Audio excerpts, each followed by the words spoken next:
सोने की पैर चुना है, आप मेरे पीछे दोहरा सकते हैं। ये श्री चैतन्य चरितामृत का है, कलीला अध्याय 6 और पैरा संख्या 121।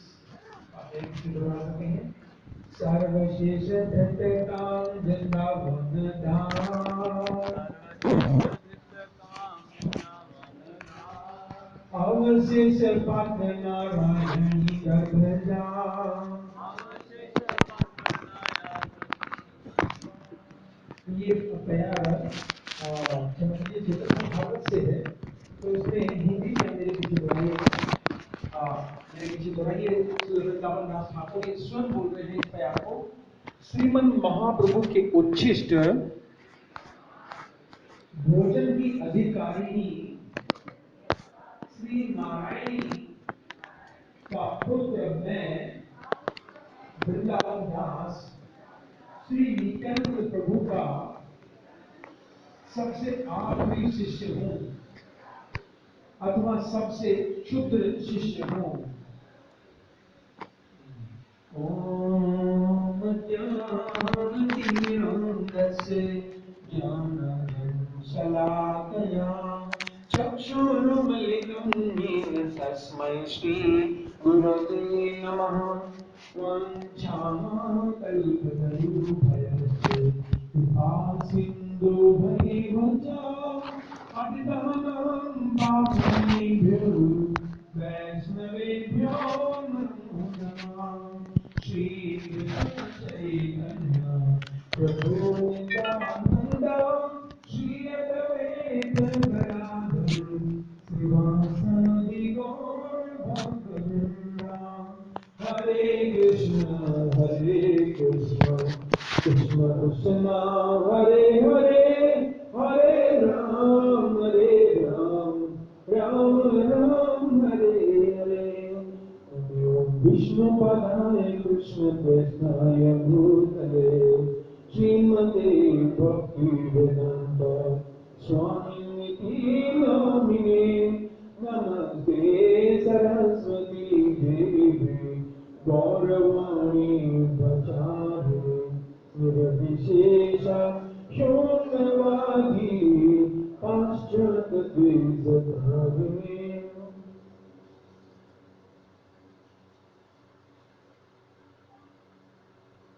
हरे कृष्ण। तो जैसा हमने कहा कि आज वृंदावन दास ठाकुर का तिरुभाव तिथि है, तो आप पूछेंगे कि ये हर साल आता रहता है ये उत्सव, तो लेकिन हम लोग चर्चा क्यों करते हैं, इसका लाभ क्या है? देखिए, आचार्य अगर बताते हैं कि जब हम किसी उच्च कोटि वैष्णव के विषय में श्रवण करते हैं या कीर्तन करते हैं, तो उनके गुण हमारे अंदर आ जाते हैं।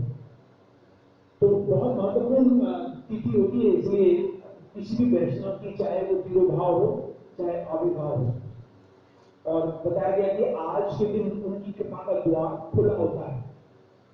जिस भी वैष्णव का तिरुभाव आता है या आविर्भाव आता है, तो उनकी कृपा का द्वार आज खुला हुआ है। हमें बड़े उत्साह के साथ उनका दान करना चाहिए, उनके विषय में श्रवण करना चाहिए, और अगर हम ये कार्य करेंगे तो उनके जो अच्छे गुण हैं वो हमारे अंदर प्रवेश कर पाएंगे।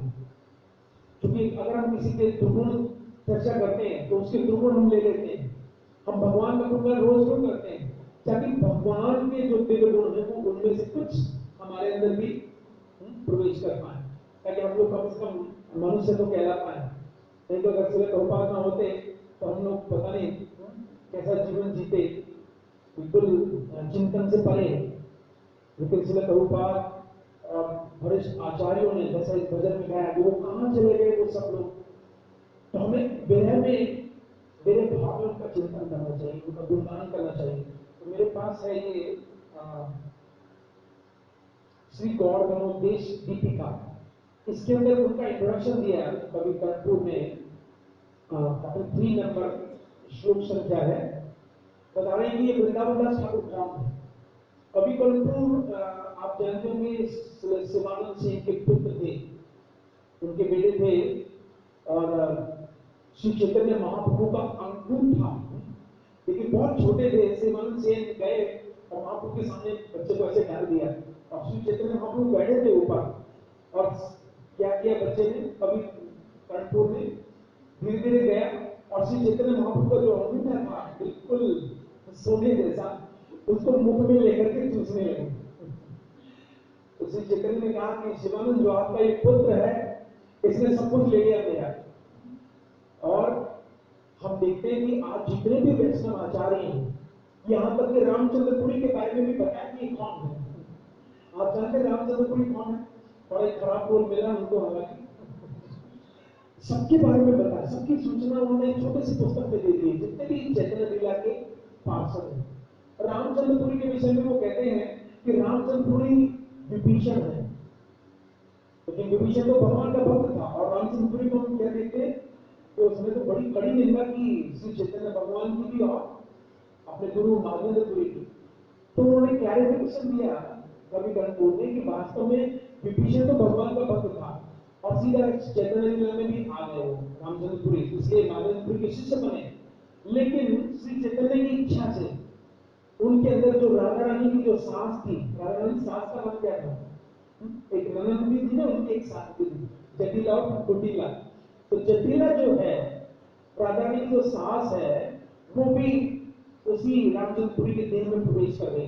जैसे आजकल हम देखते हैं ना एक ही मोबाइल में दो सिम आ जाती हैं, तो यहाँ भी ऐसे हुआ, यहाँ भी ऐसे हुआ कि एक ही शरीर में दो आत्माएं थी, विभीषण भी और जटिला थी। तो ऐसे ऐसे दिव्य रहस्य उन्होंने खोले। तो इनके विषय में बता रहे, देखिए कितना सुंदर 43 नंबर वर्ष है इनका। अंबिकाया स्वधायामि यासिन नाम्नी श्रीलक्ष्मीका कृष्णोच्चिष्टं प्रभोजन सेयं नारायणी मता। ये बता रहे हैं कि वृंदावन दास ठाकुर कौन है और पिछले लीला में कौन थे, कृष्ण लीला में इनका क्या नाम था। कह रहे हैं श्री कृष्ण का उच्चिष्ट भोजन खाने वाली अंबिका की बहन किलिंबिका अब श्रीनिवास पंडित जी की भतीजी श्री नारायण देवी। इनके विषय में पहले माता के विषय में बता रहे हैं कि जो इनकी माता है नारायणी, बड़ी प्रसिद्ध बड़ी दिव्य ये स्त्री थी। तो कौन थी? श्री कृष्ण लीला में जो अंबिका है उनकी बहन किलिंबिका। हमारे एक बार नजरगढ़ सेंटर में आई थी एक माता जी लंदन से, तो हमने उनसे पूछा था माता जी आपका नाम क्या है, उन्होंने बताया था किलिंबिका देवी दासी। उस समय हमें भी नहीं मालूम था कि ये किलिंबिका कौन है, लेकिन बाद में जब ग्रंथों का अध्ययन किया तो पता चला कि ये अंबिका की बहन किलिंबिका है, जो कि उच्चिष्ट खाती ही खाती थी कृष्ण लीला में। और यहाँ भी हम देखते हैं नारायणी को जो कृपा मिली अवश्य से पा। और वृंदावन दास ठाकुर के विषय में भी बता रहे हैं ये 109 नंबर श्लोक के अंदर कि इनका क्या रूप है। ये कह रहे हैं वेद व्यासो या एवासी दासो वृंदावनो धुना सखाय कुसुम पीड़ कार्य दंतम समाविशता। यहाँ भी दो जीव हैं एक साथ वृंदावन दास ठाकुर के शरीर में। कौन कौन? श्री वेद व्यास अब श्री वृंदावन दास ठाकुर। तो कृष्ण द्वैपायन व्यासदेव स्वयं प्रकट हुए, क्योंकि जब देखिए भगवान आए हैं तो भगवान अकेले नहीं आते, उनके सभी पार्षद गण सब लेकर आते हैं पूरा, क्योंकि उनको आस्वादन करना है लीलाओं का। तो वृंदावन दास ठाकुर इसके अलावा ब्रज के जो कुसुम पीड़ नामक सखा भी किसी कारण इनमें प्रविष्ट हुए हैं। सखा यह कुसुम पीड़ कार्य तत्व समाप्त। तो दो जीव हैं इनके शरीर में वृंदावन दास ठाकुर, कुसुम पीड़ सखा और साथ में वेद व्यास जी। तो वेद व्यास के विषय में श्री चैतन्य भागवत के अंदर जो उन्होंने ग्लोरिफिकेशन किया श्री चैतन्य की लीलाओं का, तो बहुत अद्भुत है।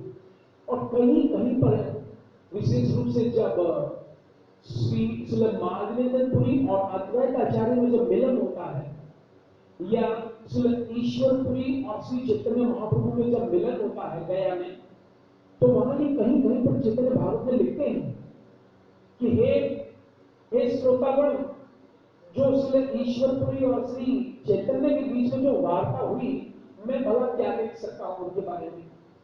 आने वाला जो कलयुग होगा, अगला जो चतुर्युग आएगा, चतुर्युग आएगा जो अगला सत्य, त्रेता, द्वापर और कली, उसमें जो व्यासदेव होंगे ना, मैं तो बहुत संक्षिप्त लिख रहा हूं, उसमें वो बहुत डिटेल में लिखेंगे कि क्या वार्ता हुई दोनों में, दोनों महापुरुषों में क्या वार्ता हुई। अगले कलयुग में चैतन्य महाप्रभु के विषय में बहुत लंबा विस्तार से चैतन्य भागवत की रचना होगी। जो भाग्यशाली होंगे उस समय पढ़ेंगे। तो कई बार चैतन्य भागवत में ऐसा लिखते हैं। तो आज हम बहुत भाग्यशाली है। देखिए, नहीं तो संसार में आज कोई जानता भी नहीं है श्री वृंदावन दास ठाकुर का तीरों नाव तिथि भी है। तो वही संसार में लगभग 70 साल रहे श्री वृंदावन दास ठाकुर। 70 की एज में उन्होंने शरीर को अपना छोड़ा। लगभग माना जाता है कि उन्होंने जो शरीर छोड़ा था, यानी आज के दिन 1589 के आसपास उन्होंने शरीर छोड़ा, और उनका जो आविर्भाव हुआ था वो लगभग 1519 और 20 के बीच में है। एग्जैक्ट नहीं मालूम है, लेकिन हमारे आचार्यों ने फिर भी, आप पढ़ेंगे उसमें डाला कि तिथि कौन सी है, लेकिन ईयर, वो डेट जो है वो कंफर्म नहीं है। तो 1519 और 20 के बीच में ये प्रकट हुए, अर्थात श्री चैतन्य महाप्रभु थे उस समय। तो श्री चैतन्य महाप्रभु कब प्रकट हुए थे? 1486 से, और 1534 तक रहे महाप्रभु। तो 19 और 20 के बीच में इनका आविर्भाव हुआ। तो इनके विषय में आज हम करने से पहले कथा कुछ चैतन्य चरितामृत के अंदर भी बहुत सुंदर गुणगान किया है कुछ प्यारों में, उनको भी हम देख लेते हैं। ये है 8वां अध्याय और श्लोक संख्या है 33 से और 41 तक। करीब 7-8 प्यार इनके विषय में लिखे हैं कविराज गोस्वामी। ये आदि लीला है, आदि लीला अध्याय 8 और श्लोक संख्या 33 से 41 तक। बड़े सुंदर उन्होंने इसके विषय में सूचना दी कि श्री वृंदावन दास ठाकुर कौन है।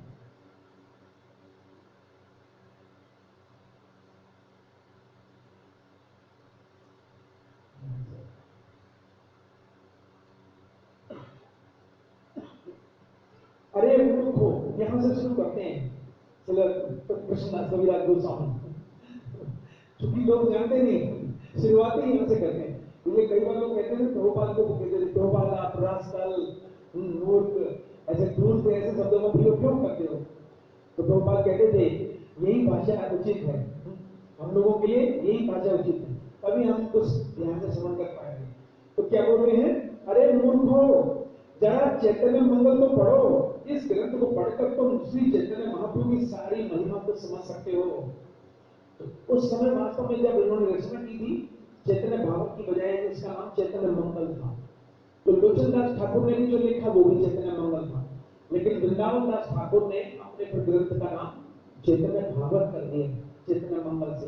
लेकिन यहाँ पर कृष्णदास कविराज यही बोल रहे हैं, ओरे मोढ़े लोग सुन चैतन्य मंगल, चैतन्य महिमा जाते जानी बर सका। जिस तरह वेद व्यास ने श्रीमद् भागवत में कृष्ण की सारी लीलाओं का संकलन किया है, उसी तरह वृंदावन दास ने चैतन्य महाप्रभु की लीलाओं का अंकन किया है। कृष्ण लीला भागवते कहे वेद व्यास, चैतन्य लीला व्यास वृंदावन दास। ठाकुर वृंदावन दास ने चैतन्य मंगल की रचना की, जिसके सुनने से, इसलिए मैंने ये प्यार पढ़े। क्या बोल रहे हैं? देखिए कृष्णदास कविराज गोस्वामी, कई बार लोग बोलते हैं कि हमारा भाग्य अच्छा नहीं है, हम बड़े दुर्भाग्यशाली हैं। तो बोल रहे हैं ठाकुर वृंदावन दास ने चैतन्य मंगल की रचना की, जिसके सुनने से सारा मंगल नष्ट हो जाता है। कितना भी दुर्भाग्यशाली व्यक्ति हो, कितना भी कैसी स्थिति खराब हो, केवल सुनने मात्र से अमंगल नष्ट हो जाता है। वृंदावन दास कैला चैतन्य मंगल, जहां श्रवणे न से सर्व अमंगल। चैतन्य मंगल पढ़कर चैतन्य और नित्यानंद की सारी महिमा या सत्य को समझा जा सकता है। श्री चैतन्य की और श्री नित्यानंद की सारी महिमा को समझा जा सकता है। आप जानते हैं कि जब श्री चैतन्य महाप्रभु अभी सची माता के गर्भ में आए ही थे, इतना सुंदर ग्लोरिफिकेशन इन्होंने किया। जैसे भगवान कृष्ण जब आए थे, पहला ही अध्याय, दूसरा अध्याय आता ना गर्भस्थ भगवान की स्तुतियां, तो वृंदावन दास ठाकुर ने भी यही बताया। चैतन्य भागवत में वो कहते हैं कि जिस समय माता सची के गर्भ में श्री चैतन्य आए, तो ब्रह्मा जी को पता चल गया कि भगवान आने वाले हैं। ब्रह्मा जी, शिव जी, इंद्र, चंद्र, वरुण, सारे देवता सच्ची आनंद में आ गए। और सच्ची आनंद में आकर के एक बहुत सुंदर उन्होंने श्लोक को कोट किया है। वहां पर बहुत दिव्य कोट श्लोक है जो श्री चैतन्य के विषय में मिलता है। क्या बोल रहे हैं? ब्रह्मा जी बोल रहे हैं, ये पद कौन से उन्होंने इसको कोट किया? वो कहते हैं कि हे प्रभु, जब आप इस संसार में प्रकट हो जाओगे और जब आप दोनों भुजाएं उठाकर के कीर्तन करोगे, और आपके संगी भी जब दोनों भुजाएं उठाकर कीर्तन करेंगे, तो जो स्वर्ग में देवता रहते हैं उनके अमंगल मंगल में बदल जाएंगे। तो जब हम लोग कीर्तन करते हैं, कई बार हमसे पूछा जाता है हाथ उठाकर कीर्तन क्यों करते हो? तो श्री वृंदावन दास ठाकुर चैतन्य भागवत में बता रहे हैं, हे प्रभु, जब आप स्वयं और आपके संगीगण हाथ उठाकर के जब कीर्तन करेंगे, हरे कृष्ण कृष्ण कृष्ण हरे हरे, हरे राम राम राम हरे हरे, तो स्वर्ग के जो देवता हैं उनके अमंगल है वो मंगल में हो जाएंगे। और आगे लिखते हैं, हे प्रभु, जब आप और आपके भक्त कीर्तन करते हुए नेत्रों से अश्रु बहाएंगे और जिन दिशाओं में दर्शन करेंगे, उन समस्त दिशाओं के भी अमंगल मंगल में बदल जाएंगे। कितना अद्भुत है। तो हमें जब कीर्तन का जब भी अवसर मिले तो पूरे उत्साह के साथ कीर्तन करना चाहिए, शर्म नहीं करना चाहिए। जब भक्त लोग शर्म करने लगे थे, क्या नाचेंगे, कोई क्या कहेगा, कैसे नाच रहा है, पागलों की तरह, पागलों की तरह ही नाचना चाहिए। इसलिए भक्ति विनोद ठाकुर ने एक वैष्णव भजन में लिखा है, अब कल ही उसको कहा है कि अपने सेंटर में, उसमें भक्ति विनोद ठाकुर कह रहे हैं कि हे गुरुदेव, हे दयामय गुरुदेव, मैं मेरे लिए वो दिन कब आएगा जब लोग मुझे कहेंगे ये विषयी है, ये पागल है, और कब मुझे मिट्टी के डले लोग मानेंगे, ये पागल है, नाचता रहता है, कब आए मेरा मेरा दिन ऐसा। तो हमें ऐसे नाचना चाहिए। आगे लिखते हैं, हे प्रभु, ब्रह्मा जी बोल रहे हैं, हे प्रभु, जब आप इस धरा में प्रकट हो जाएंगे और आप जब कीर्तन करेंगे और कीर्तन में नृत्य करेंगे और आपके संगीगण भी जब नृत्य करेंगे, तो पृथ्वी में जितने भी अमंगल है वो सब मंगल में हो जाएंगे। तो शुरुआत करते हैं जब चैतन्य भागवत की, तो सारा अमंगल को मंगल बता रहे हैं। और वृंदावन दास ठाकुर यहाँ क्या कह रहे हैं कि जो भी इसको पढ़ेगा, जो भी इसे सुनेगा, उसके सारे अमंगल नष्ट हो जाएंगे। वृंदावन दास चला चैतन्य मंगल, जहर श्रवणे न सर्व मंगल। चैतन्य मंगल पढ़कर चैतन्य नित्यानंद की सारी महिमा ऐसे को समझा जा सकता है और कृष्ण भक्ति के चरम निष्कर्ष पर पहुंचा जा सकता है। चैतन्य निताय जाते जानिए महिमा, जाते जानी कृष्ण भक्ति सिद्धांते रसीमा।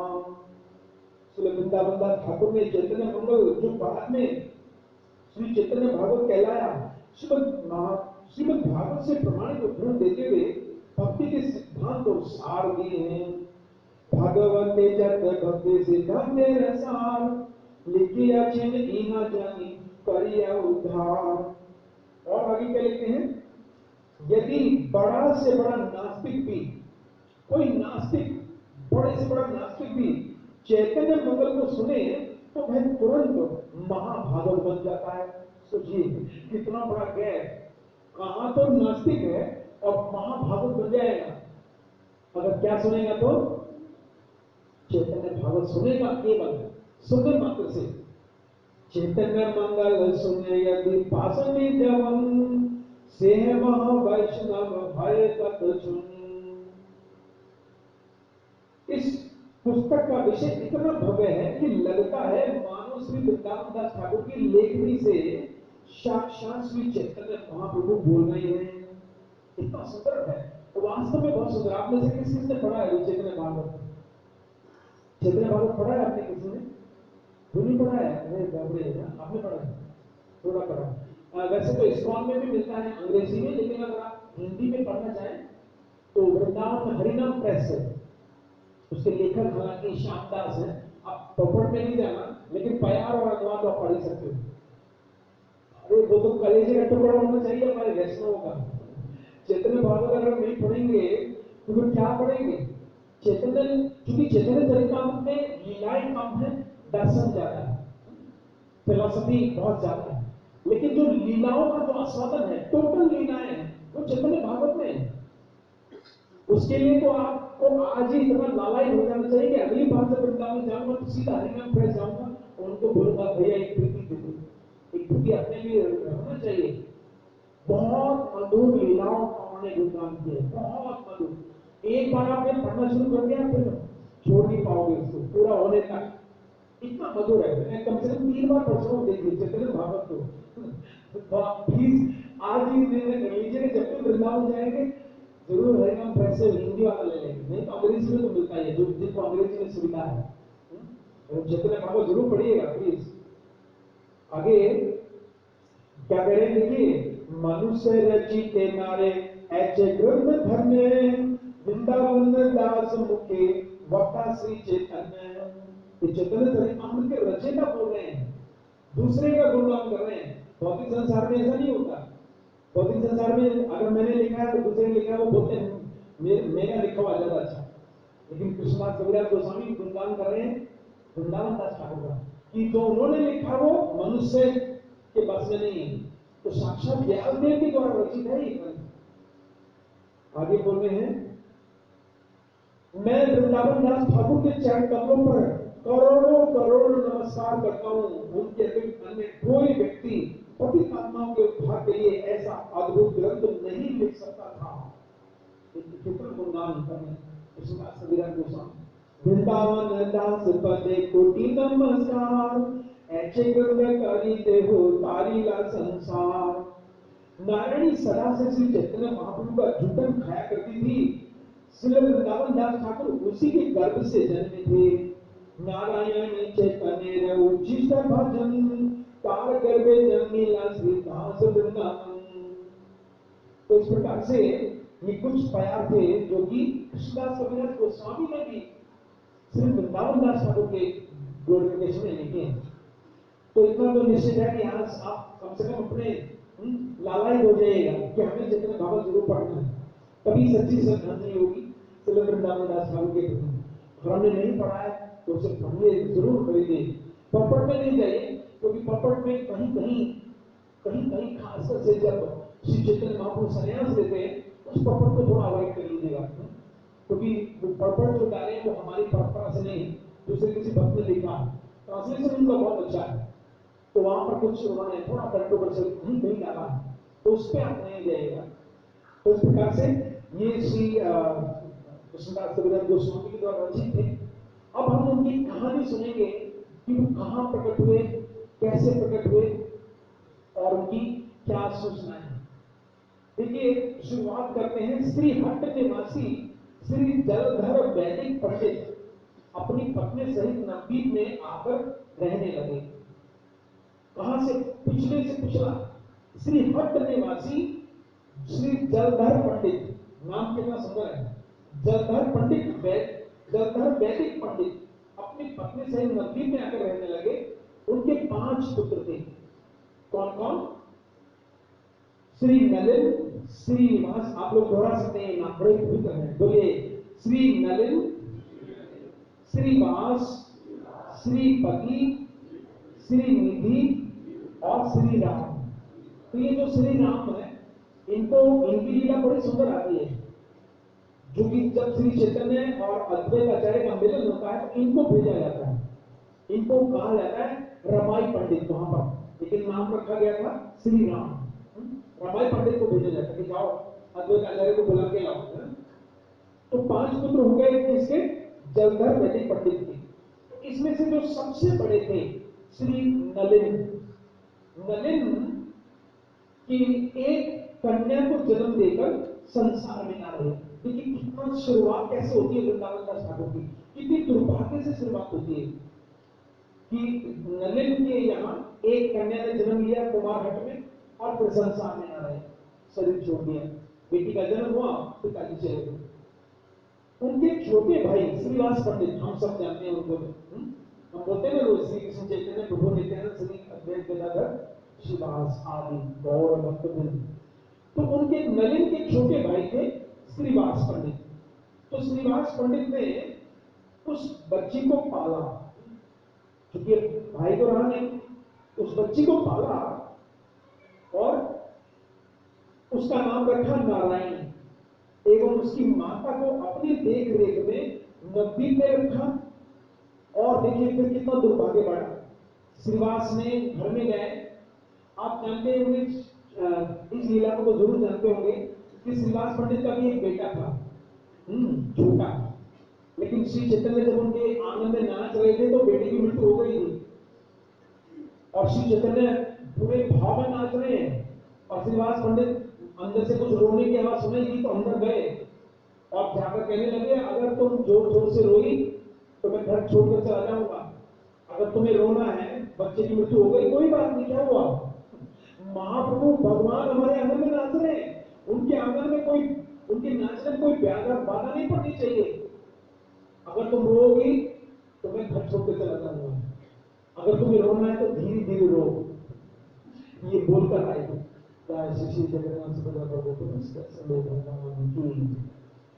तो श्रीवास के यहाँ कोई संतान नहीं थी, इसलिए उनका एक बेटा था, वो बचपन में चल बसा था। हालांकि बहुत अद्भुत कथा है उनकी, लेकिन आज हम यहाँ पर इनकी चर्चा करेंगे। तो श्रीवास पंडित ने फिर नारायणी देवी को पोसा और इनका नाम रखा नारायणी, और इनकी माता को भी रखा। अब हुआ क्या, कुछ दिन के बाद नारायणी की भी माता चल बसी, अभी एक अकेली बच्ची रह गई जिसको श्रीवास पंडित ने पाला पोसा। देखिए इस तरह से दुर्भाग्य। और फिर भक्तों की संग प्राप्ति की इच्छा से ये कहां आ गए, भक्तों के बीच में आकर के, जहां जाते हैं इस्कॉन मंदिर, उसी रोड पर आपने देखा हुआ श्रीवास आनंद, वहां करके निवास करने लगे। और इधर गया से लौटने के बाद श्री चैतन्य महाप्रभु ने अपना हेडक्वार्टर बनाया था, इनका घर श्रीवास पंडित का, और इनके आंगन में श्री चैतन्य ने पूछा था एक बार कि हे भक्तों, रात में क्या करते हो आप लोग, तो सबने कहा हम तो रात में सोते हैं। तो महाप्रभु ने कहा जो सोते हैं वो खोते हैं, आज सब लोग रात में भी नहीं सोएंगे, पूरी रात कीर्तन करेंगे। तो सब भक्तों ने कहा था हरि बोल, और सब लोग श्रीवास आंगन में आकर क्या करते थे, पूरी रात कीर्तन चलता था, पूरी रात नाच गान कीर्तन। तो वहां पर एक बार जब बहुत कीर्तन हो रहा था तो कुछ काजी, कुछ मुसलमान लोग आ गए, उन्होंने सुना कि बड़ा शोर कर रहे हैं, तो क्योंकि जो क्रॉस में रहने वाले लोग हैं उन्होंने शिकायत की, ये लोग रात में सोने नहीं देते हैं, बड़ी जोर जोर से चिल्लाते हैं, हरी हरी ऐसे चिल्लाते हैं, बड़ी पागल है, ये भक्ति करनी है, आराम से चुपचाप बैठ के करो, ये चलने चिल्लाने की जरूरत क्या है। तो राजा उसके पास जब शिकायत पहुंची तो वो एक दिन वहां पर आया एक व्यक्ति, उस व्यक्ति ने आकर के कहा कि या तो तुम लोग ये कीर्तन बंद कर दो, नहीं तो राजा तुम सबको क्या करेगा, मुसलमान बना देगा, ये कीर्तन नहीं होना चाहिए जोर से। तो श्रीवास आनंद जी का घर था, वो घबरा गए, डर गए, और जब श्री चैतन्य आए तो श्रीवास ने कहा कि महाप्रभु अभी कीर्तन हमें बंद करना पड़ेगा, क्योंकि मुसलमान राजा ने हमें संदेश भेजा है कि नाव में बैठकर आएंगे कुछ सैनिक और आकर तुम सबको मुसलमान बना देंगे, तो अब हम कीर्तन नहीं कर पाएंगे। तो श्री चैतन्य महाप्रभु ने कहा, महाप्रभु थोड़े आक्रोश में आ गए जब उन्होंने ये सुना। महाप्रभु ने कहा, उस मैं समस्त जीवात्माओं के हृदय में परमात्मा रूप में निवास करता हूं, मैं जब परमात्मा रूप में उसको गाइड करूंगा, मैं उसको प्रेरणा दूंगा, तभी तो वो आकर बंद करेगा, कैसे बंद कर देगा वो। और अगर श्रीवास मान लो वो आ भी गया इधर, तो मैं उससे पूछूंगा कि निकाल अपनी कुरान, देखिए भगवान चैतन्य बोल रहे हैं, निकाल अपनी कुरान की आयतें और बुला अपने मुल्लाओं को, और क्या कर, घोड़े हाथी जो ऊंट आंगन में है उन आयतों को पढ़कर उनको रुला के देखा, तब तो मैं मानूंगा। और अगर वो नहीं दिखा पाएगा तो मैं क्या करूंगा, मैं कृष्ण कृष्ण नाम बोल करके सारे ऊंट घोड़े जितने भी हाथी आएंगे उन सबको कृष्ण कृष्ण कहकर रुलाऊंगा। तुम चिंता मत करो, आप कीर्तन जारी रखो, ये कीर्तन रुकना नहीं चाहिए। तो श्री चैतन्य ने बड़ा ही मजबूरी के साथ कहा, लेकिन श्रीनिवास को अभी विश्वास नहीं था। उनको विश्वास नहीं था कि ये लड़का है, जवान लड़का है, जवान लड़कों में होता है थोड़ा आक्रोश होता है, मुझे विश्वास नहीं हो रहा। तो श्री चैतन्य चूंकि भगवान में समझ गए कि इनको विश्वास नहीं हो रहा, तो वहां पर ये लड़की थी क्योंकि श्रीवास पंडित ने पापा था नारायणी को, और अभी ये 4 साल की हो गई थी, 4 साल की हो गई थी, तो वहां ये घूम रही थी, खेल रही थी, इसको कुछ पता नहीं था। और श्री चैतन्य समझ गए कि ये विश्वास नहीं कर रहा है, तो श्री चैतन्य ने कहा ठीक है, इसको कुछ एग्जाम्पल दिखाना पड़ेगा।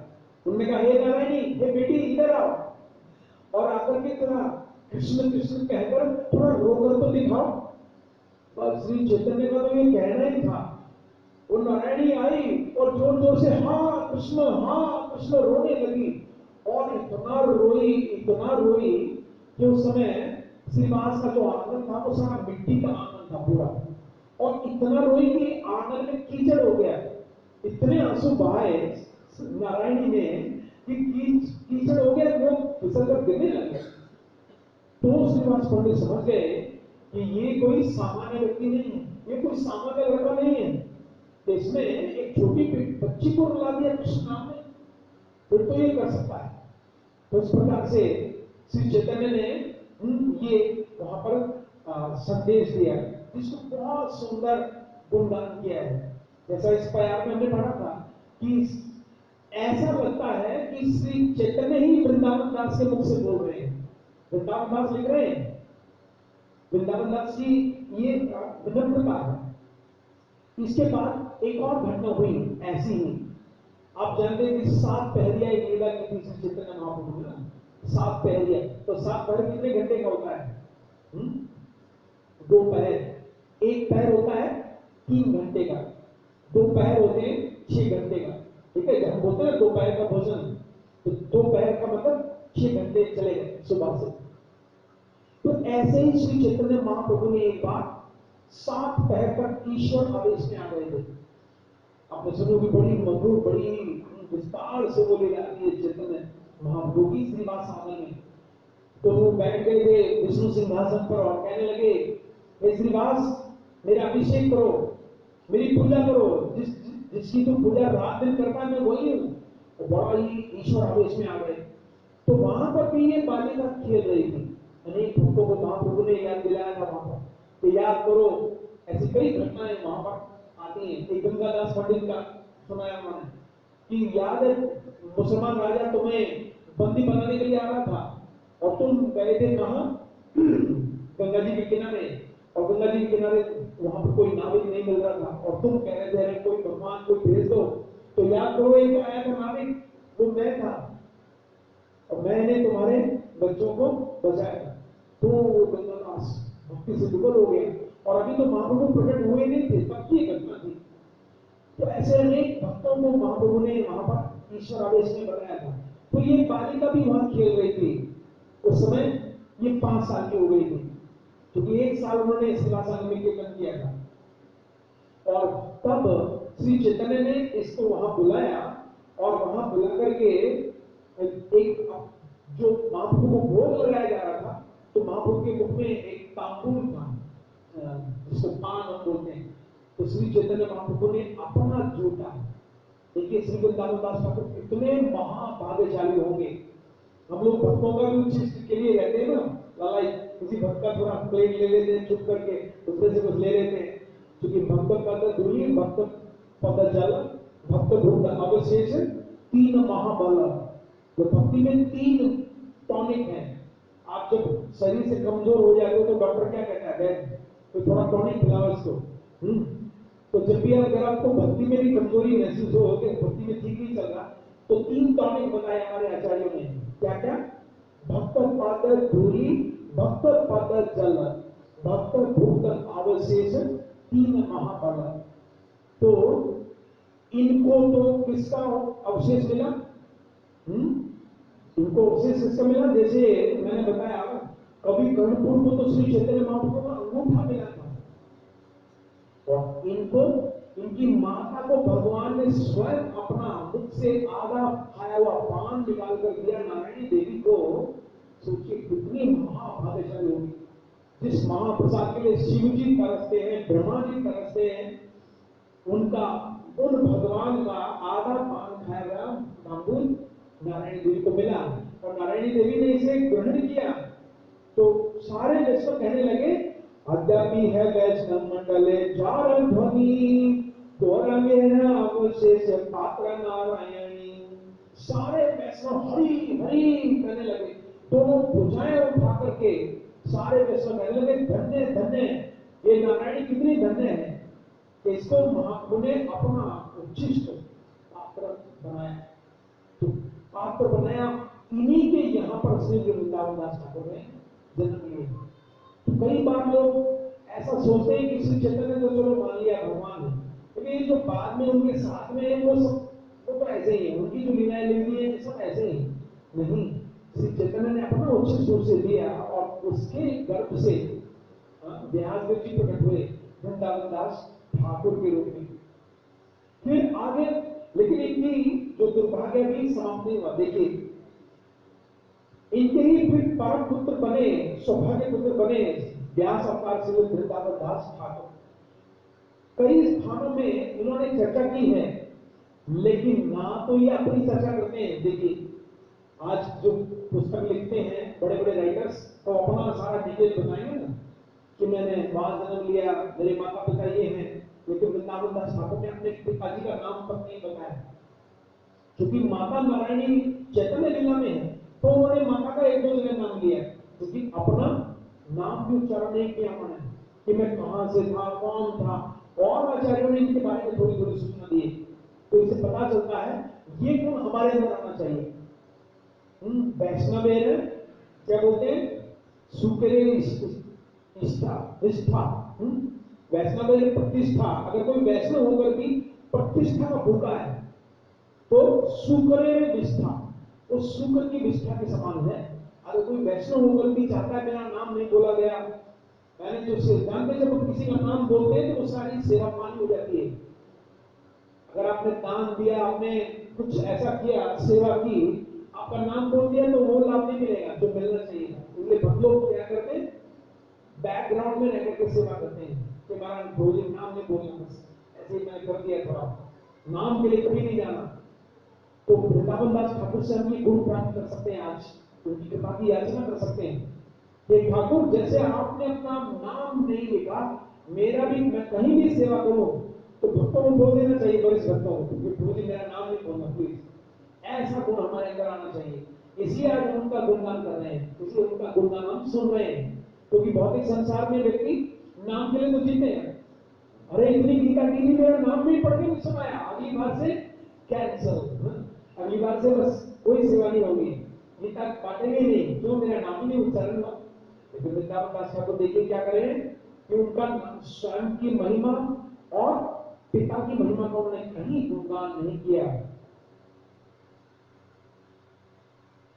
महाप्रभु पहले ही अपने ढूंढ चुके थे इनकी माता का विवाह। अब इनकी माता का विवाह का आदेश नहीं, इनके माता के पिता और माता चले गए, श्रीवास पंडित ने पापा, और श्रीवास पंडित ने देखिए क्या किया, इनकी माता का विवाह कराया। किससे? और ये रुकी कहां थी, क्योंकि श्रीवास पंडित भी संभाल नहीं सकते थे, तो इनकी माता को उन्होंने रखा था अपनी पत्नी के मायके में। उनकी माता का पत्नी का नाम क्या था? श्रीवास पंडित जी। किसी को याद है? हाँ, वो तो अद्वैत आचार्य की पत्नी है। हाँ, किसको माता सही बता रही है? यस, मालिनी देवी। मालिनी देवी श्रीवास पंडित की पत्नी थी। तो मालिनी देवी के साथ भेजा नारायणी को कि आप इसको वहां रखना। तो नारायणी जब छोटी थी तो वहां पर बड़ी हुई, और जब बड़ी हो गई तो फिर इसका विवाह किया श्रीवास पंडित ने। श्रीवास पंडित ने स्वयं उसका विवाह किया नारायणी का। किसने किया? इसके विषय में सूचना है कि कुमारहट्टवासी एक मास एक कुलीन विप्र से किया। कुमारहट्ट में ही ब्राह्मण रहता था जिसका नाम था वैकुंठ प्रभु, वैकुंठ दास। वैकुंठ दास से विवाह हुआ, किसका? नारायणी का। ठीक है। और फिर जब विवाह हुआ तो करीब 4-5 मास के ही वृंदावन दास अभी गर्भ में थे, गर्भ में निवास कर रहे थे। उस समय पर इनके पिताजी का देहांत हो गया। देखिए, माता का भी यही हिस्ट्री है कि माता के पिता जल्दी चले गए, उनकी माता जल्दी चली गई। अब इनकी माता का विवाह हुआ है तो इनके पिता भी ये गर्भ में ही है।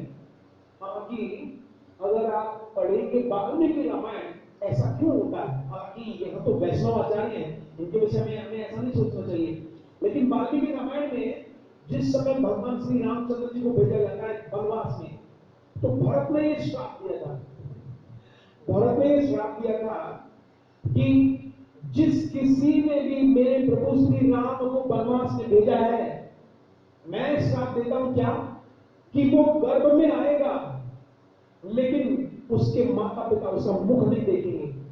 बहुत कठोर श्राप दिया था भरत जी ने। जिस किसी ने कुछ भी लगा करके मेरे प्रभु को वनवास में भेजा 14 साल के लिए, लेकिन यहाँ पर वो कार्य नहीं है, क्योंकि यहाँ पर तो वैष्णव आचार्य वृंदावन दास ठाकुर का यहाँ पर तो एक अलग स्थिति है। लेकिन भौतिक संसार में ऐसा देखने को मिलता है, कभी कभी होता है ऐसा कि बच्चा गर्भ में आया, पिता चल बसे, बच्चे को कोई नहीं देख पाए, या बच्चा पिता को नहीं देख पाए, तो कोई ना कोई ऐसा अपराध होता है। तो वृंदावन दास ठाकुर भी अभी 4-5 मास के ही थे तो इनके पिताजी शरीर छोड़ दिए। उसके बाद इनकी माता बिल्कुल नारायणी देवी तो बहुत अनाथ हो गई, अकेली हो गई। अब कैसे वो जीवन यापन करें? फिर से श्रीनिवास पंडित ने देखिए जिम्मेदारी संभाली। तो इससे पता चलता है कि जो ग्रस्त लोग भी हैं, ऐसा नहीं कि हम भक्ति में आ गए तो हम कुछ भी करेंगे और हमारा धर्म है। पत्नी को सोचना चाहिए कि ये कृष्ण का गिफ्ट है, ऐसा नहीं सोचना चाहिए कि अब हम भक्त बन गए, अब हम वैरागी हो गए और पत्नी को जहां मर्जी जाने दो, या लड़ाई झगड़ा करके सेवा में रुचि रखे, वहां नहीं रखें। गृहस्थ भक्तों का ये धर्म है कि वो ये माने। गृहस्थ धर्म कब ठीक ठाक चलता है? कभी भी पति पत्नी में लड़ाई नहीं होगी अगर एक शिक्षा का पालन किया जाएगा। क्या? एक दूसरे को ये सोचना चाहिए कि कृष्ण का गिफ्ट मिला है मैंने। अब कृष्ण गिफ्ट कभी कभी अच्छा भी देते, कभी अच्छा भी नहीं देते, लेकिन गिफ्ट किसका है? कृष्ण का है। तो पत्नी को पति को सोचना चाहिए ये कृष्ण का गिफ्ट है, और पति को सोचना चाहिए पत्नी को कि ये कृष्ण का गिफ्ट है। तो कभी भी झगड़ा नहीं होगा आपस में, है ना? और कोई एक्सपेक्ट नहीं करना चाहिए आपस में।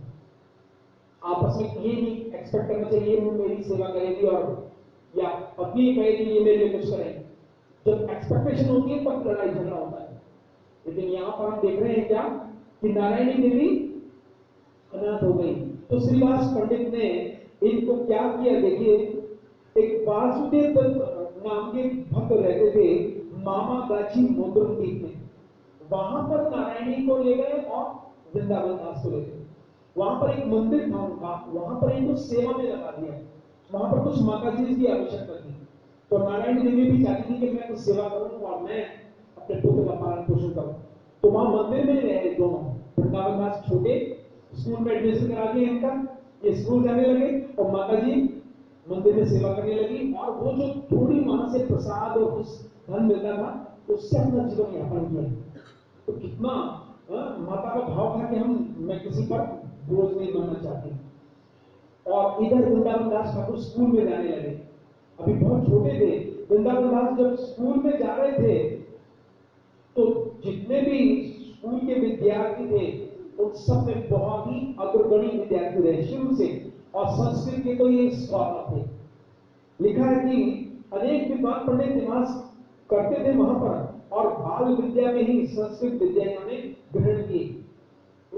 इनको भक्तों का संग मिला बचपन से, चूंकि मंदिर में रहते हैं, स्कूल में जाते हैं, लेकिन मंदिर में सुबह शाम भक्तों का संग मिला इन्हें, और शास्त्र अध्ययन इन्होंने बचपन से किया। शास्त्र अध्ययन करने से, शास्त्र श्रवण करने से, भक्तों का संग मिलने से इन्होंने एक फैसला किया जीवन में। और क्या फैसला था? कि ये संसार असार है, इस संसार में फंसना कोई बुद्धिमानी की बात नहीं है। ये इनका दूसरा गुण हम अडॉप्ट कर सकते हैं। पहला गुण हमने क्या चर्चा की थी? इन्होंने नाम मेंशन नहीं किया अपना, अपने पिता का नाम मेंशन नहीं किया। माता का किया क्योंकि माता चैतन्य लीला में थी, तो नाम के पीछे नहीं भागे। और दूसरा हम गुण इनका अडॉप्ट क्या कर सकते हैं? इन्होंने भक्तों के संग से, शास्त्रों के श्रवण से, शास्त्रों का पारण करने से इस बात को अडॉप्ट किया कि ये संसार असार है, ये बेकार है। ये संसार में जो ये दिखता है ना, जो दिख रहा है, जिसको हम देख रोज आईने में भी देखते हैं, आईने में जब हम देखें तो ये सोचना चाहिए तो जल जाएगा, है ना? जब क्रिमेशन किया जाएगा तो क्या बचता है? कुछ बचता ही नहीं। जिसके लिए हम कितना लगे रहते हैं कि चेहरा ऐसा होना चाहिए, जिम जाना चाहिए, ये सोचना चाहिए तो रहेगा ही नहीं। बचेगा क्या? वो छोटी सी आत्मा, छोटा सा, कितनी हाइट जिसकी बताई गई है। कई बार हम लेक्चर में पूछते हैं ना, यहाँ पर 5 फुट से ज्यादा किस किस की हाइट है, तो सब लोग हाथ खड़ा करेंगे, मेरी हाइट है 5 फुट से ज्यादा। तो मैंने कहा प्रभु जी आपकी हाइट नहीं है, वो आपके शरीर की हाइट है। आपकी हाइट कितनी है? तो वो बताते हैं बाल के अगर भाग का 10,000वां हिस्सा, ये हमारी हाइट है। तो जो हम शीशे में देखते हैं, भक्त लोग जब शीशे में देखते हैं तो यही देखना चाहिए, क्या ये जल जाएगा, ये जलने वाला है, एक दिन ये जला दिया जाएगा। इसको लोग ले जाएंगे कपड़े में लपेट कर और रख देंगे, लकड़ियों पर जला देंगे। इसे जो दिख रहा है कुछ नहीं ऐसी कीमत। इन्होंने भी यही किया, इन्होंने देखा कि ये संसार असार है और इन्होंने विवाह नहीं किया, ये जान करके कि ये संसार बेकार है। तो अब बेकार है तो फिर विवाह क्यों करूं? और इन्होंने क्या किया? इन्होंने संन्यास भी ग्रहण नहीं किया और वैष्णव बाबा जी का भी रूप ग्रहण नहीं किया। इन्होंने सुना किसको? इन्होंने बहुत सुना था कि नित्यानंद प्रभु एक महाजन उपस्थित है, वहां से उपस्थित है, उनकी खोज में निकले और उनको अपना गुरु बनाया। तो नित्यानंद, जैसा हमने शुरू में प्यार पढ़ा कि नित्यानंद प्रभु के ये अंतिम शिष्य है। इससे भी कंफर्म होता है कि श्री चैतन्य श्री नित्यानंद और बलराम जी हैं, उनके ऑथराइज शिष्य हैं वृंदावन दास ठाकुर। उन्होंने जो लिखा वो 100% क्या है? सच है, ठीक है नहीं? तो वृंदावन दास ठाकुर उनके शिष्य बने, उनकी शरण ग्रहण की, उनसे दीक्षा ग्रहण की और उनकी आज्ञा से उन्होंने आज्ञा दी, नित्यानंद प्रभु ने आज्ञा दी कि हे वृंदावन दास, श्री चैतन्य मंगल की रचना करो, श्री चैतन्य की लीलाओं की रचना करो। तो कहा गया है कि देनूर नामक गांव में ये इन्होंने श्री गौर निताई और श्री जगन्नाथ जी के विग्रह की स्थापना की और वहां पर एक उनका शिष्य बना फिर राम हरि नामक एक भक्त था, उसको उनकी सेवा सौंप करके ये लोग कहां चले गए? वृंदावन में आ गए। वृंदावन में आकर स्वयं रहे। फिर इनका जन्म अवशेष प्रसाद की ही कृपा था। तो यहां पर यही बताया जा रहा है कि जो इनको सारी योग्यता मिली है वो महाप्रभु का जो अवशेष था, जो इनकी माता ने ग्रहण किया था, ये वहां से प्रकट हुए। तो हमें चाहिए कि हम भी प्रत्येक वैष्णव और प्रत्येक वैष्णव का लालायित में कि किसी को उच्छिष्ट मिल जाए, किसी का कुछ बात प्रसारण मिल जाए, किसी का संग मिल जाए, किसी का आदेश मिल जाए। क्योंकि जब हम किसी वैष्णव के अनुगत होकर भक्ति करते हैं तो भक्ति में कभी भी डाउन नहीं होते। कई बार बहुत लोग मेरे पास आते हैं कि गुरु जी जब करते हुए नींद बहुत आती है, जब करते समय नींद बहुत आती है, तो क्या करना चाहिए? अगर जब करते समय नींद आए तो 2 उपाय हैं। जैसा कि हिज होलिनेस गोपाल महाराज ने पुस्तक लिखी है, पुस्तक का नाम है the real asset of life, भक्ति। जीवन का जो सबसे बड़ी संपत्ति वो भक्ति है, कि महाराज ने पुस्तक लिखी है। उसमें महाराज बोल रहे हैं, पहले ही लेक्चर में महाराज बोलते हैं कि इस संसार में हम जो आते हैं तो कर्म फल भोगने के कारण आते हैं। इस संसार में भोगने के लिए आते हैं। कृष्ण जब आते हैं तो वो आनंद के लिए आते हैं, लोगों को निकालने के लिए आते हैं, आचार्य निकालने के लिए आते हैं, लेकिन हम लोग आए भुगतने के लिए। तो हमें जब करते समय क्या सोचना है? उन पापों के लिए पश्चाताप करना चाहिए जो हमें याद तक नहीं है। पश्चाताप के भाव में जपा करना चाहिए। और दूसरा उपाय है नींद ना लाने देने का, किसी भक्त के पास बैठकर जप करना चाहिए, कभी भी अकेले जप नहीं करना चाहिए। अगर हम किसी के भक्त के घर में जाएंगे, मंदिर में जाएंगे, तो हम छुटकारा पा सकते हैं। भक्त का संग मिलेगा ना, पड़ोस वाला भक्त क्या बोलेगा, अरे गुरुजी सो मत, खड़े हो जपा करो, तो भक्त संग का ये लाभ है। मंदिर के टेंपल हॉल में से जप करना चाहिए। कई बार हम देखते हैं कि कई भक्त लोग जो है बाहर में जप कर रहे हैं, उधर उधर जप कर रहे हैं। भक्त संग लेना चाहिए जप के समय में। कभी भी टेंपल हॉल त्याग के नहीं जाना चाहिए। मैं अपने सेंटर में किसी भी भक्त को अलाउ नहीं करता हूँ। अगर जपा समय है और आप बाहर उधर उधर साइट सीन देखते हुए जप कर रहे हो, नो, टेंपल हॉल में रहिए, चाहे वहीं घूमते रहिए, बैठते रहिए, चलते रहिए, कुछ भी कीजिए, लेकिन टेंपल हॉल में जप कीजिए। क्योंकि बाहर में जाएंगे तो क्या होगा, आपको गाड़ियां जाती हुई दिखाई देंगी, कुछ कुछ काम करते हुए लोग मिलेंगे और मन वहीं चला जाएगा। इसलिए भक्तों के बीच में रहकर के जप करना चाहिए। तो इन्होंने यहां पर यह शिक्षा दी है कि श्री वृंदावन दास ठाकुर बिल्कुल वृंदावन दास नारायण नंदन चैतन्य मंगल हो कलिल रचन। तो उन्होंने चैतन्य मंगल की रचना की किसकी आज्ञा से? श्री नित्यानंद प्रभु की आज्ञा से। नित्यानंद प्रभु ने आज्ञा दी थी। कौड़ी समाज आज भी उनके प्रगट अवदान स्वरूप श्री श्री निताय गौड़ प्रेम लीला रस सागर के अवगाहन कर अपने को कृतार्थ मानता है। और हर चैप्टर के लास्ट में देखिए क्या लिखते हैं, बड़ा ही सुंदर प्यार है, बड़ा ही फेमस प्यार है। कोई भी अध्याय समाप्त होता है तो क्या लिखते हैं? श्री कृष्ण चैतन्य नित्यानंद चांद जान वृंदावन दास कछु पद युगे गान। वृंदावन दास श्री कृष्ण चैतन्य नित्यानंद जिनके प्राण प्रिय हैं, उनके चरण सानिध्य में यह वृंदावन दास ठाकुर उनकी लीलाओं का गान करते हैं। हर अध्याय के आखिर में लिखते हैं कि श्री चैतन्य श्री नित्यानंद मेरे प्राण हैं, उनकी लीलाओं का गान मैं कर रहा हूं, उनकी कृपा से, स्वयं की कृपा से नहीं। एक बहुत श्रील भक्ति सिद्धांत महाराज का कोट मिलता है वृंदावन दास ठाकुर के विषय में, जिसकी चर्चा मैं अवश्य करना चाहूंगा। श्रील भक्ति सिद्धांत महाराज दोनों की तुलना करते हैं एक लेक्चर में, वृंदावन दास ठाकुर और कृष्णदास कविराज गोस्वामी की। तो उस लेक्चर में भक्ति सिद्धांत महाराज कह रहे हैं कि ये निर्णय करना मुश्किल है दोनों में से कौन विनम्र है। दोनों ही विनम्रता की चरम सीमा पर है। फिर लास्ट में महाराज कहते हैं कि मेरे अंदाजे से वृंदावन दास ठाकुर ज्यादा विनम्र है कृष्णदास कविराज गोस्वामी से भी। देखिए कृष्णदास कविराज गोस्वामी क्या लिखते हैं जब शुरुआत करते हैं रचना, कि मेरा कोई नाम भी लेगा तो वो दुर्भाग्यशाली हो जाएगा। मेरी जो स्थिति है वो मल में कीड़े के समान है। मैं मल का कीड़ा, कितनी ज्यादा विनम्रता, कितनी ज्यादा विनम्रता की हद है। लेकिन इससे ज्यादा विनम्र कैसे बनाया भक्ति सिद्धांत महाराज ने? इससे भी ज्यादा कोई विनम्र हो सकता है कि अपने आप को मल का कीड़ा कहे, मेरा नाम भी मत लेना, दुर्भाग्यशाली हो जाऊंगी। भक्ति सिद्धांत महाराज ने कहा कि वृंदावन दास ठाकुर ने इससे भी बड़ा कार्य किया है। कैसे किया है वो देखिए, क्या बोलते हैं, आप सुन करके आश्चर्यचकित हो जाओगे कि कैसे ये कोई विनम्रता है। वो कह रहे हैं, श्री वृंदावन दास ठाकुर कहते हैं, अगर गौर निताय की कृपा प्राप्त नहीं करने का प्रयास करोगे, ये संसार के लोगों, चैतन्य भागवत में लिखते हो, ये संसार के लोगों, अगर तुम श्री गौर निताय की कृपा प्राप्त करने का प्रयास नहीं करोगे, तो जो भी प्राप्त करने का प्रयास नहीं करेगा उसके सिर में मैं लात मारूंगा। और भक्ति सिद्धांत महाराज क्या कह रहे हैं?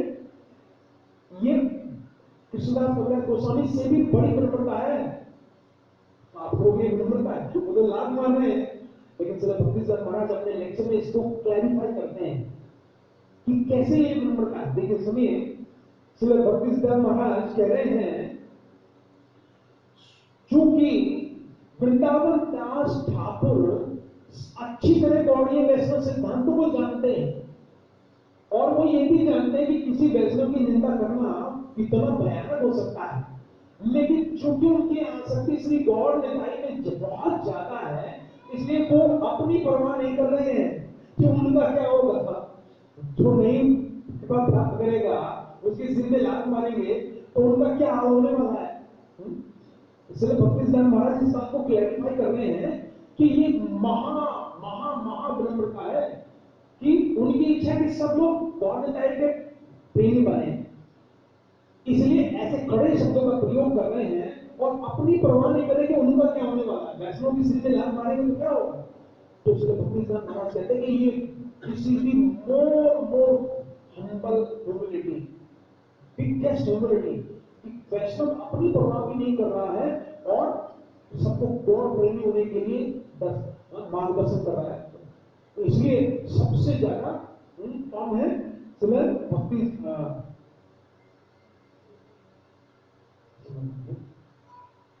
तो इसलिए भक्ति सिद्धांत महाराज कह रहे हैं कि स्वयं की परवाह नहीं कर रहे हैं, यह ज्यादा कृपा में उनका भाव है कि भक्त अपनी चिंता तो करता है ना, लेकिन ये अपनी चिंता नहीं कर रहे हैं।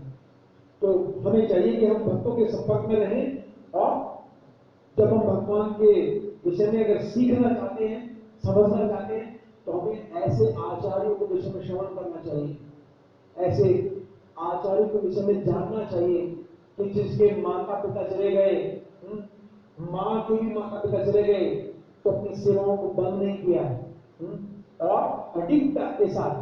तो हम आज वैष्णवों को सबसे पहले ये देखना है कि हम किनके वंशज हैं, हमारे आचार्य कौन हैं। हमें गर्व अनुभव करना चाहिए कि हम कैसे किसी वैष्णव के कारण इस सुंदर परंपरा में आ गए हैं जो कि एक से बढ़कर एक है। जैसे अभी 2 दिन पहले किनका गया तिरुभाव अभिराम गोपाल ठाकुर का, तो मेरा द्वारका में क्लास हो रहा था, तो मैंने वहां पर बताया था कि देखिए अभिराम गोपाल ठाकुर ने जन्म नहीं लिया इस संसार में, इसलिए उनका जन्मदिन नहीं आता हमारे वैष्णव कैलेंडर में, सिर्फ तिरुभाव आता है। क्यों? क्योंकि सीधे वृंदावन की लीला से वो चतुर्थ लीला में आए थे और उनकी हाइट बहुत लंबी थी, और बहुत लंबी हाइट होने के कारण वो गुफा में कृष्ण के साथ में खेल रहे थे। गुफा थी, कृष्ण लीला भोजन लीला चल रही थी और वो छुप गए थे जाकर के, और जब वो छुप गए तो कृष्ण ने भेजा लेकर आओ श्री दामा, वो राधा रानी के भाई थे, और इधर सब बच्चे चले गए, कृष्ण भी चले गए, वो आगे नहीं, वो तो गुफा में सो गया श्री दामा, और द्वापर से कलयुग आ गया, अभी गुफा में ही सो रहे थे अभिराम गोपाल ठाकुर। और जब चैतन्य के रूप में प्रकट हो गए तो चैतन्य को याद आया, भगवान को याद आया, अभिराम वो श्री दामा तो वही सो रहा है अभी भी द्वापर युग से। नित्यानंद को भेजा, जला के लाओ उसको। तो नित्यानंद जाते हैं उनको लाने के लिए, तो नित्यानंद कहते हैं चलो बुलाया तुम्हें, कृष्ण ने बुलाया। तो श्री दामा बाहर आते कहते तुम कौन हो? कहने लगे मैं बलराम हूँ, पहचाना नहीं? कहने नहीं, बलराम जी की तो बहुत लंबी हाइट थी, तुम तो बहुत छोटे कर दिए हो। तो नित्यानंद कह रहे हैं कि वास्तव में कलयुग आ गया भाई श्री दामा, और कलयुग में सबकी हाइट बहुत कम हो गई है, पहले हाइट लंबी होती थी, चलो तुम्हें चैतन्य ने बुलाया। तो डायरेक्ट एंट्री होती है अभिराम गोपाल ठाकुर से, वृंदावन दास ठाकुर स्वयं में आते हो। तो आज के दिन हम वैष्णवों को गर्व से शुद्ध गर्व करना चाहिए कि हम कितनी महान परंपरा से जुड़े हैं, कितने महान परंपरा से जुड़े कि हमारे आचार्य एक से बढ़कर एक, रूप गोस्वामी, सनातन गोस्वामी, देखिए रूप मंजरी। तो हमें इनके चरणों में चलते हुए आज उनकी कृपा की याचना करनी चाहिए कि वैष्णव ठाकुर जिस प्रकार से आपकी आसक्ति श्री चैतन्य महाप्रभु में थी, श्री नित्यानंद में थी, उस सागर से एक ड्रॉप हमें मिल जाए ताकि हम कम से कम मनुष्य के धरातल पर आ पाए और श्री नाम में थोड़ी रुचि हो पाए, वैष्णव सेवा में हमारी थोड़ी रुचि हो पाए, तो हमारा जीवन सक्सेसफुल हो जाएगा। अगर हमारे अंदर नाम में रुचि नहीं हो पाई, वैष्णव सेवा में हमारी रुचि नहीं हो पाई, तो ये जीवन बेकार जाएगा। इसलिए हमें हमेशा ही बहुत पसंद होना चाहिए कि ऐसी महान परंपरा में जैसे एक से बढ़कर एक आचार्य आए, श्रील प्रभुपाद आए, श्रील भक्ति सिद्धांत महाराज आए, शुद्ध परंपरा में, तो डेली हमें कृतज्ञ होना चाहिए अपने आचार्यों का, वर्तमान आचार्यों का, कि किस प्रकार से हमें वो जोड़े हुए हैं, लगाए हुए हैं। नहीं तो इस बाउंड्री से बाहर जाते ही माया का क्षेत्र शुरू हो जाता है और माया देवी बुला रही है, आ जाइए आ जाइए, बहुत सुंदर मॉल खुला है, बहुत सुंदर सुंदर आईपीएल चल रहा है, अभी वर्ल्ड कप आने वाला है, इतनी सुंदर फिल्में आने वाली है, अरे कहाँ फंस गए आप, क्या बेस बना लिया आपने? तो मैं ऐसे आचार्यों की सेवा में सलाह लेना चाहिए। हरे कृष्णा। श्री वृंदावन दास ठाकुर की भाव की महा महा महोत्सव की जगत गुरु शील भाग की निताय गुरु प्रेमानंदे।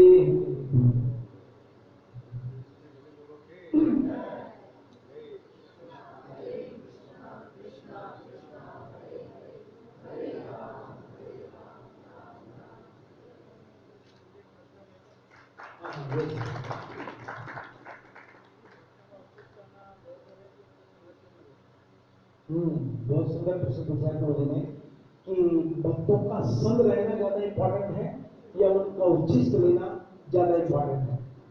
बहुत गंभीर प्रश्न है। देखिए, भक्तों का संग रहना बहुत ज्यादा इंपॉर्टेंट है। ऐसी इच्छा होनी चाहिए कि इसका उच्चिष्ट मिल जाए, और अगर आपको उच्चिष्ट मिल जाए बाई चांस सौभाग्य से, हालांकि कोई वैष्णव देता नहीं है, लेकिन अगर सौभाग्य से मिल भी जाए तो कहा गया है उस वैष्णव के सामने नहीं खाना चाहिए। ये ध्यान रहे, क्योंकि ये है तो बहुत पावरफुल टॉनिक, लेकिन ये नुकसान भी कर सकता है, कुछ ड्रॉबैक्स भी है, साइड इफेक्ट भी है इसके। अगर किसी वैष्णव का उच्चिष्ट मिल जाए तो उस वैष्णव के सामने नहीं खाना चाहिए, क्योंकि उस वैष्णव ने अगर देख लिया कि मेरा उच्चिष्ट ये खा रहा है, उसके अंदर जो भाव आएंगे तो वो हमारे लिए नुकसानदायक हो सकते हैं। इसलिए ज्यादा इंपॉर्टेंट है वैष्णव भक्तों का संग करना। और उच्चिष्ट का भाव भी यही है कि वैष्णव की आज्ञा का पालन करना, वैष्णव का सम्मान करना, वैष्णव को देखते ही उनका गुणगान करना चाहिए, वो ज्यादा इंपॉर्टेंट है। वैष्णव को देखकर स्माइल करना चाहिए, वो ज्यादा इंपॉर्टेंट है। लेकिन अगर सौभाग्य से मिल जाए तो फिर उसे छुपा करके उस संपत्ति की तरह रखना चाहिए और बाहर में जाकर छुप करके खाना चाहिए। ठीक है। हरे कृष्ण।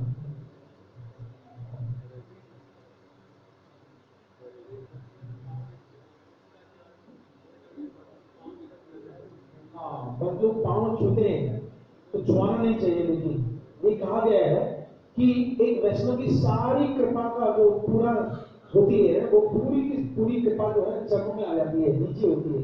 और अगर आपके चरण किसी ने छू लिए तो सारी की सारी कृपा आपकी छीन करके उसके पास चली जाती है।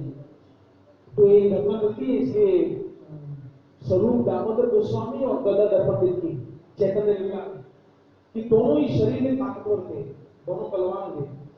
और एक बार श्री चैतन्य के सामने उन्होंने देखा स्वरूप दामोदर गोस्वामी आए, उधर से गदाधर पंडित आए, एक दूसरे के चरण छू रहे थे और दोनों शरीर में हत्या करते थे, और दोनों कुश्ती चल रही है, वो उधर खींच रहे हैं, वो उधर भाग रहे हैं, और करते करते जमुना जी के पास आ गए, लुढ़कते लुढ़कते, और दोनों जमुना जी में गिर गए, गंगा जी में गिर गए, समझ लीजिए गंगा जी में दोनों गिर गए।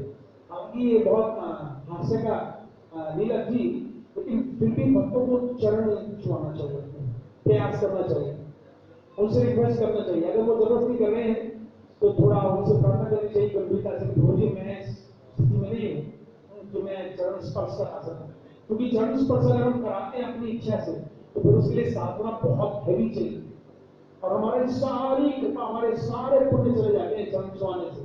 इसलिए श्री चैतन्य महाप्रभु की तो आज्ञा थी क्या कि दूर से चरण, दूर से प्रणाम करने की आज्ञा थी। महाप्रभु कभी भी चरण स्पर्श नहीं कराते थे। तो हम भक्तों को भी चाहिए कि हम चरण स्पर्श ना कराएं। अगर कोई कर रहा है तो उसे बोलना चाहिए, या हमें उसके स्पर्श करना चाहिए या उसको दंडवत प्रणाम कर देना चाहिए, प्रयास करना चाहिए जहां तक हो सके अपनी रक्षा करें। ठीक है। हरे कृष्ण। हरे कृष्णा हरे कृष्णा कृष्णा कृष्णा हरे हरे राम हरे राम।